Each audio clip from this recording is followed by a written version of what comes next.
All right, everybody, welcome back to another episode of my Cameron Sports Podcast. I'm here with my father here, Michael Gavin. Introduce yourself to the people.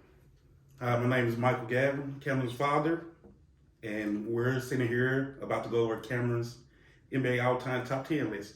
Yeah, exactly. So today's episode is going to be about NBA basketball, more main topic, my NBA all-time top 10 list.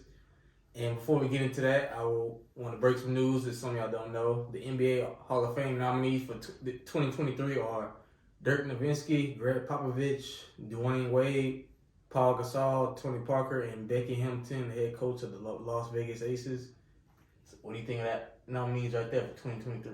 I think those are great nominees. All of those great players. Also, there's a great coach involved also. So I think this is a pretty good list. Now, do you think, some question is Tony Parker and Paul Gasol first ballot Hall of Famers? Maybe Tony Parker, Paul Gasol, maybe not so. I would say Tony Parker, yes. So he did play on the San Antonio team that won 5 championships, and he is a Finals MVP. He was also kind of a leader of the team. So I think Tony Parker, yeah, first ballot. I think that's well deserved.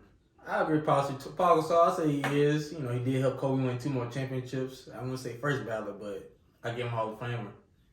Okay. Becky Hamilton, definitely. Dirk, of course. Dirk, Dwayne, and Greg, automatic. Absolutely. So, but those are the nominees. We'll have to wait and see if all of them get in or, you know. And also that Christmas is coming up, the NBA Christmas game, Lakers, Mavs at 2:30. We got the Sixers, Knicks at 12 o'clock, Bucks, Celtics, Grizzlies, Warriors, and Suns, Nuggets. So, you know, if y'all ain't doing nothing on Christmas, you can watch those. And now, on to the main topic for today is this list. So, now what do you think after seeing this list right here that I came up with and worked hard to do? Okay, after looking at the list that Cameron has for his all-time top 10 list, I'm just going to read out the names that he have. Michael Jordan, Kobe Bryant, LeBron James, Kareem Abdul-Jabbar, Magic Johnson, Shaquille O'Neal, Wilt Chamberlain, Tim Duncan, Larry Bird, and Kevin Durant.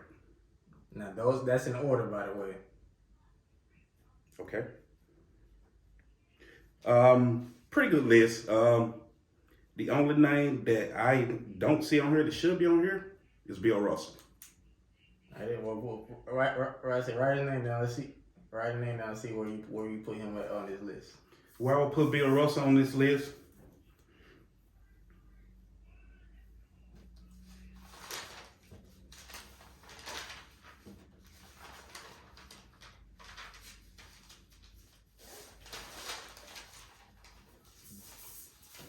On this list, I would actually put Bill Russell number 2.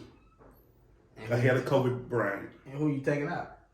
I'm not taking anybody out. So with that being said, Kevin Durant is number 10. So that means Kevin Durant will go to number 11. He would not be in the top 10. The reason why I say Bill Russell is number 2, Bill Russell won at least 11 championships with the Boston Celtics. And to me, he is kind of sort of like the GOAT of basketball. But, you know, everybody have their opinion. That's just my opinion. I mean, you are more of an old schooler, but I mean, I go look at this. He is a 12-time All-Star. He played 13 NBA seasons. He won defensive player. He won all defensive team, 5-time NBA MVP, 11 championships, only lost 1. But he's only a 1-time All-Star MVP, more than 14,000 career points. He averaged. Now, he wasn't a real big scorer, but 15.1 points per game in the regular season. But he did average 22 and a half rebounds a game. Okay. Over 21,000 rebounds. He averaged 16.4 in the playoffs. So he was more of a rebounder, defensive player more than a scorer. But the reason why I have somebody like Kevin Durant ahead of him is because, and by the way, Kevin Durant's career is obviously not over, but I got you. He's currently in year 14, 11-time All-Star, pretty much going to be a 12-time All-Star, 9-time All-NBA teams. He won as an MVP, 2-time Finals MVP now, which is I would think was more valuable than a regular season. 2-time NBA champion with 2-2 in the finals, but I mean, 2-time All-Star MVP, 4-time scoring champion. He has over 25,000 career points in his career. He averages 27.2 points per game regular season and 29 in the playoffs. So that's why I think he's 7-footer. He's taller than Bill Russell, more skilled. He's an underrated defender at the rim. He may not be a lockdown defender, but he's pretty underrated. Yeah. So that's why I would give him over Bill Russell because he's more skilled, and his career is not even done yet. He's still in his prime, so I just feel like right now they call him a 7-foot assassin for a reason. Okay, well, I guess you're right, but also maybe you could fit Bill Russell somewhere in this top 10. Maybe he could be, maybe not your number 2, but at least 5 to 10 tied with another player. Like, I do feel like Bill Russell should be in the top 10. He's an absolute great player. Like, but you know, I mean, I get that, but like I said, you said five, at least 5 and below. Let's see, look at some of the players I got. It was Magic Johnson, Shaq, Wilt, Tim Duncan, and Larry Bird.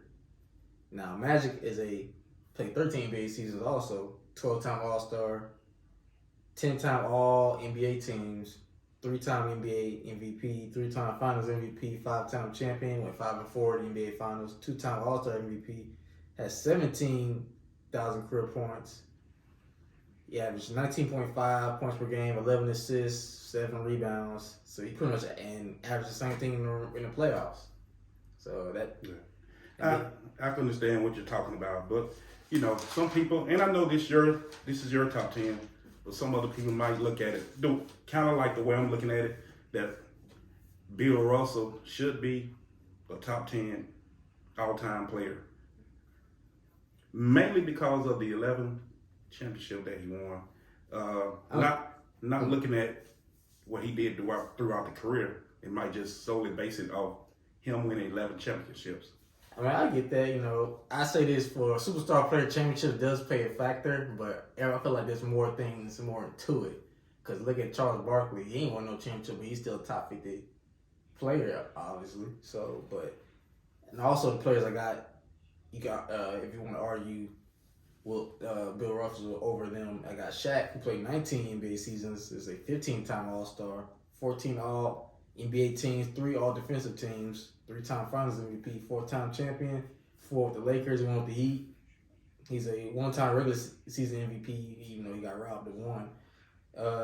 3-time All-Star MVP, over 28,000 career points, 23.7. He averaged 23.7 points per game in the regular season, 24 in the playoffs. 10.9 rebounds, 58.2% from the field, over 13,000 rebounds, and over 2,000 blocks. Yeah, absolutely, I agree. And some argue Shaq was the most dominant force they have ever seen. I agree that Shaq, he should be in the top 10. I do agree with that. And going back to saying like Charles Barkley, he was a dominant player, even though he didn't win an NBA title. He did run into Michael Jordan, though. He got stopped by Michael Jordan a couple of times. So, I mean, but still though, maybe not a top 10 player, but he is on our top 50 all-time list. So, and there are other players that have had excellent careers that I feel that are not on the top 10 list that, you know, are still absolutely great players, you know. Yeah. I mean, I will say this. Now, let's go to a player that played against Bill Russell. Right. Wilt Chamberlain played 14 NBA seasons, 13-time All-Star, 10-time All-NBA team, 2-time All-Defensive, 4-time League MVP, won a Finals MVP now. He's a 2-time NBA champion. Now, he did lose a lot, 2 and 6. And he's a 1-time All-Star MVP. He has 100 points in a game, which is the NBA record still to this day. Right. 31,000 career points, which is 7th all time currently. He averaged 30.1 points per game in the regular season, 22.5 points per game in the playoffs, 22.9 rebounds per game, and over 23,000 total as far. So he played against Bill Russell. So he played against there. So do you think Bill is a better player than Wilt? I would say this: Maybe ranking Bill as high as 2, maybe not so. Maybe he could be tied with Chamberlain because they kind of balanced out the way. Like I said, obviously I didn't watch basketball, but from the highlights I've seen, Bill get down. Now they matchups because the Celtics did beat the Lakers majority of the time during that span, but that was more of a team. Like it was individual players.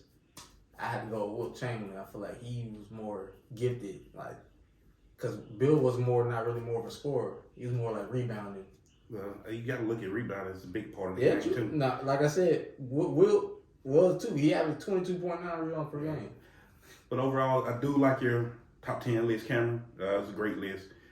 But this is my opinion, I do feel like Bill Russell should be filtered in within that top 10 list. I do got Bill at 12th.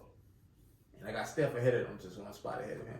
Okay. So, but speaking of that, next up I got Tim Duncan, 19 NBA seasons, 15-time All-Star, 15-time All-NBA team, 15-time defensive team, 2-time league MVP, 3-time finals MVP, 5-1 in the finals, All-Star MVP, over 26,000 career points, 19 points per game in the regular season, 10.8 rebounds, and he averaged 19 in the playoffs also with 2.2 blocks per game in his career. So he did it both ways also. Some argue, I agree he is the best power forward until Giannis finishes his career. Yeah, I can't take nothing away from Tim Duncan. He absolutely, I think, should be in the top 10. He is what I call your just basic, simple player, straight fundamental. Like, he will shoot the ball off the block. They call him Mr. Fundamental. Anywhere, anytime, and it's going to go in. So, he's well deserving to be on the top 10 list. Now some do argue that he's better than Kobe. Do you think he's better than Kobe? Overall, I disagree with that. I do not agree that he's better than Kobe overall. I definitely do not either. And speaking of the late great Kobe Bryant, Kobe played 20 NBA seasons, 18-time All-Star, 15-time All-NBA teams, 9 first-team All-Defensive teams, 12 overall, which is only 4 other players that have 9 first-team All-Defensive, which is him, Gary Payton, Michael Jordan, and Kevin Garnett. So, and he's only other guard besides Gary Payton that has 9 first-team All-Defensive teams. So he played both. Well, besides Michael Jordan, Gary Payton, and Michael Jordan. He has a league MVP. He got robbed. You could argue that one against Steve Nash. He got robbed. Absolutely, I agree. I do agree with that. He's a 2-time NBA Finals MVP, 5-time NBA champion, 5-2 in the finals, 4-time All-Star MVP, which the award now is named after him. Over 33,000 career points, 25 points per game, and 25.6 in the playoffs. Oh, absolutely, Kobe is well deserving to be in the top 10 list. Like I said, I try to tell you, the only one I think Tim Duncan is, but I just don't think he's better than Kobe. A lot of people may look at Kobe, he was a selfish player, didn't like to pass the ball, didn't play defense. You really watch the game, Kobe played defense. Like, you got to understand his passion for the game. And he loved to win, and he was basically like Michael Jordan's little brother, and he wanted to win, and that's what he did. So overall, Kobe is an absolute great player, so you can't take nothing away from him. Exactly. Like I said, in my opinion, he's second greatest.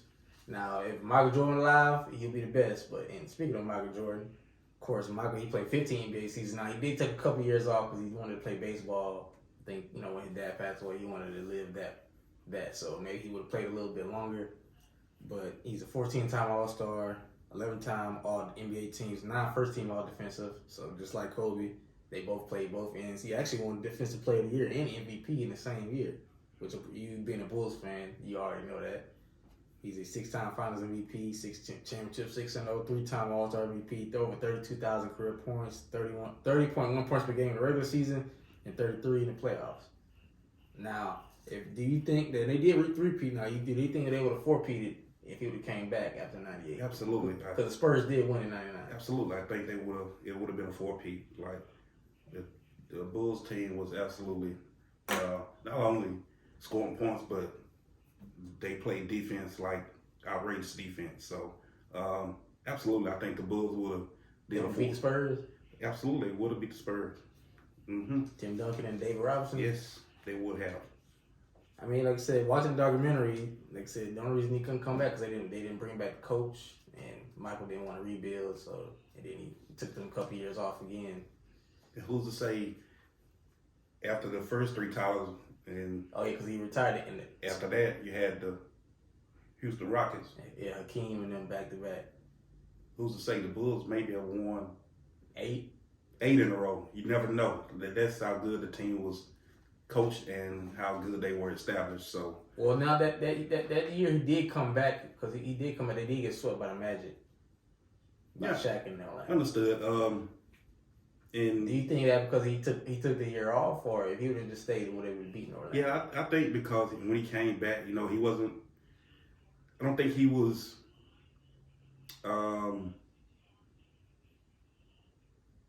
In shape, or his mind wasn't really. He was there, but I don't think his focus was really there coming back toward the end of the season. But after that loss, I feel like okay, Michael came back into focus or back in the NBA. So guess what? I'm going for the goal again, and exactly what he did. That is true. So you can all sit here and say that Michael Jordan is the GOAT. Like absolutely, I think Michael Jordan. You see LeBron catching him? him? Maybe. Only time will tell. But as for right now, overall, Michael Jordan is the best player of all time in basketball. Let's see. Speaking of LeBron, let's go to some of his stats that I wrote down. Obviously, he's currently now in year 20, which is playing at a high level that nobody ever has in year 20. And he's an 18, 19-time All-Star. He's 18-time All NBA teams, 6 All Defensive teams. So he's a pretty good defender. Maybe not now, but 5 first-team All Defensive teams. He's a 4-time league MVP, 4th-time Finals MVP, 4-time NBA champion. But he's 4-6, 3-time All-Star MVP, over 37,000 career points. About to only need 700 something more to pass Kareem for all-time leading scorer. 27.1 points per game in the regular season and 28.7 in the playoffs. Okay. Now, do you think you don't know if you passed Michael, but what about Kobe? Some people got like. This is my opinion. I feel that LeBron does have the potential to become the all-time best player. But I think some people might look at it, okay, he only has 4 rings. If LeBron could win at least 2 or 3 more titles, and also take the title of all-time leading scorer, I think then people will look at him being all-time greatest player.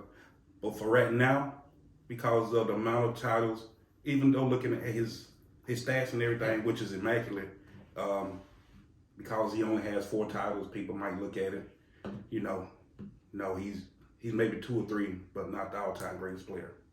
I mean, I'll say that if he could win maybe 2 more, if he could lead this Lakers team, my Lakers to the championship, I may put him more conversation with Kobe, passing Kobe. I might. Right. Maybe. Yeah. I can Because understand that. right now, my Lakers are a mess, but that's another topic for another day right there. But as right now, I feel as long as LeBron, he's up in his age, he still plays with passion, has a lot of energy versus other 37, 38-year-olds that you see. He's still like running up and down the court like young guys. So his heart, his health is still in it. So who knows? He spending $1 million on your body every offseason. So who knows? He could maybe become the all-time greatest player, but only time will tell. True.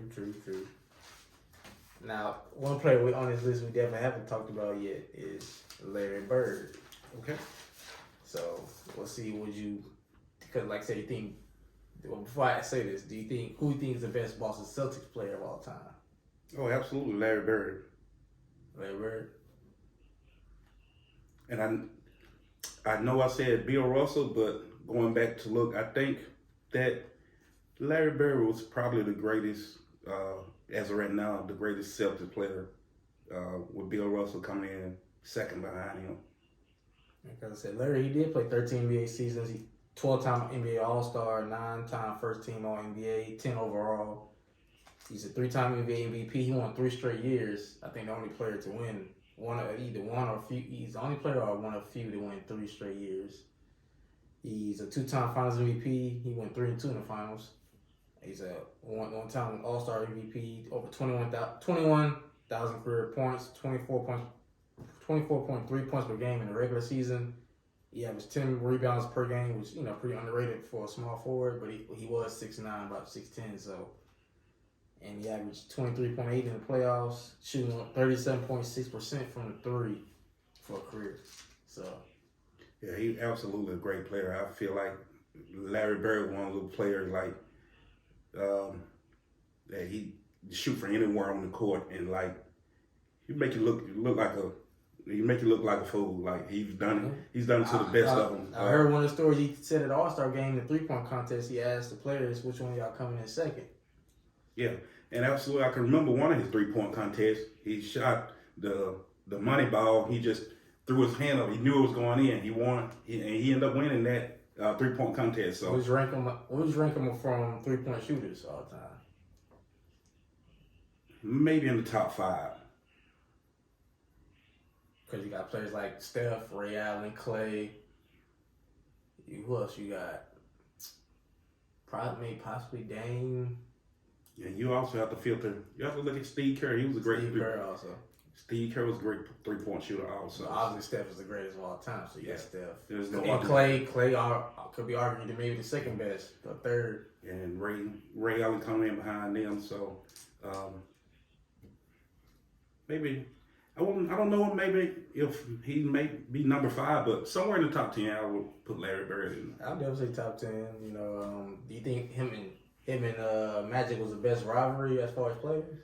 I think so. That rivalry, and they were also friends, but when it came time to play, it was no holds barred. They fighting and scratching, hey, I'm gonna beat you, you're gonna beat me. A rivalry which started in college, so because Magic beat Larry in the national championship game. Yes, because he played for Michigan State. Larry played for Indiana State. So. Mm-hmm. Yeah, I feel like that's probably the overall greatest rivalry ever. True. Now, there's some people that argue Larry or Magic. Who would you take? Say again. As far as Magic or Larry, who would you take between those two? As overall player? Yeah.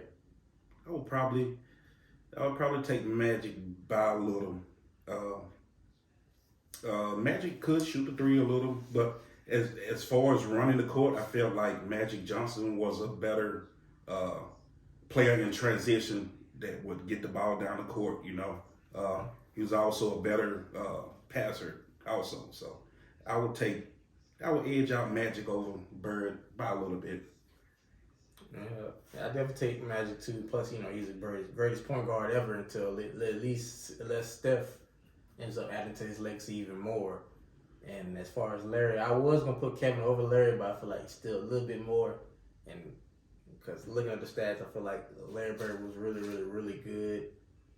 But besides that, pretty much the only thing you had was Bill Russell that you think he would change. Yeah, and like I said, I know I said 2, but maybe tied with Wilt Chamberlain for number 7. Just after this discussion, I feel like he probably deserved to be 7, tied with Wilt Chamberlain. But overall, I think your list is absolutely outstanding. Like I said, this ain't the professionals, the Shannon Sharps, the Stephen A. Smith list. Cause I seen all them do it. I said, you know what? Let me go ahead and do mine. I said, cause I'm complaining about their list and tired of the disrespect towards Kobe, and players like that. So I was like, let me do mine. And now I sat down, did my research, watched highlights, did all that. Yeah. So absolutely, this is a great list, and it's your list. People might have opinions about their list. So, but I can't take nothing From away most from what I show most people, they pretty much like it. Maybe a few things that would change, but for the most part, like I said, my favorite player is Kobe. Even though Jordan is a GOAT, so those two, really two identical players. Now, I thought about putting Shaq over Magic, but Magic was really, really, really good. Shaq didn't take too much care of his body later on in his career, but but like I said, now things could change as far as years go on. I'm gonna change my list up, but because players like Steph, Giannis, KD still playing, LeBron, so. Right now, LeBron and KD are the only two players currently that's currently in the NBA that I got in my top 10 list. So, but like I said, through the years, things could change, and But as of right now, I think you have outstanding list. So exactly, man. So everybody else, I want y'all to like, comment, subscribe. Comment if you disagree with this list. Or would you put, like I said again, is Michael Jordan, Kobe, LeBron, Kareem, Magic, Shaq, Wilt Chamberlain, Tim Duncan, Larry Bird, and Kevin Durant. Now, the two players I got outside are Steph and Bill Russell. Okay. Those are the two players I got that slightly are outside of my top 10, but, we will see. And like I said, today, I want to do something different, invite somebody on my podcast. And, you know what I'm saying, I had to at least do an old head. So he, apparently, like I said, he watched more basketball than I have. But you got to admit, for somebody that hasn't watched much basketball he has, that I know my basketball. Even though I'm more a football guy, I know my basketball. Well, Cameron has definitely done his research, and he's doing good. So I think you did good. Yeah. So we'll be able to have you on another show. I know you don't do too much podcast. Absolutely. I'll be honored to be on your show, son. All right, well, I'll see what I can do. I have to work with my team, maybe work with management, and see if we can get you back on the show. Okay, absolutely. Appreciate you. All right, thank you. And everybody else, I'll catch y'all next episode.